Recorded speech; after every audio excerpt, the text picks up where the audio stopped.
Assalomu alaykum qadrdon muxlislar. Hammanglarga omonlik, oilaviy tinchlik, xotirjamlik, tana sog'lik, tuman boyliklarni tilaymiz. Sog'lik, salomatliklar bo'lsin. Sizlar bilan diydorlashganimizdan juda ham xursandmiz. Sog' bo'linglar. Rahmat. Biz ham juda xursand bo'ldik Otabek aka. Taqdim etgan taronangiz Farg'ona Toshkent yo'lida.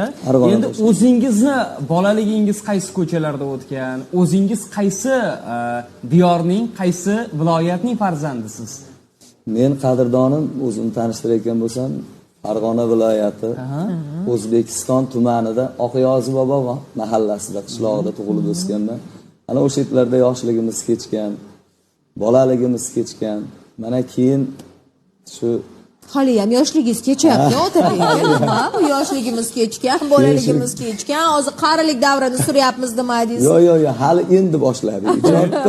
Endi oldidamiz. Lekin muxlislaringiz paydo bo'lgan albatta juda ham ko'p. Muxlislarim deb kuylashga sabab turtki bo'lgan albatta.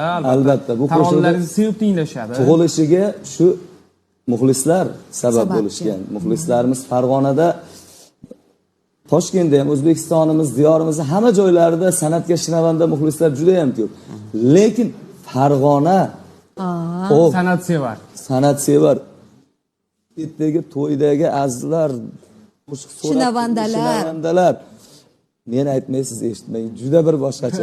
Shu qo'shiq tug'ilishiga shu aziz qadrdon muxlislar sabab bo'lgan. Juda yaxshi. Demak, Farg'ona viloyatining O'zbekiston tumaniga alohida salomlarni yo'llab qo'yamiz, chunki Otabek akani bu tashriflarni ular boshqacharoq qabul qilishadi. Albatta. To'g'rimi? Albatta. Yaqinlardan kimga aytdingiz, meni kuzating dedingizmi? Bir ekran orqali salom yo'llab qo'ysangiz, ular xursand bo'lishadi. Kimlar kuzatishyapti sizni?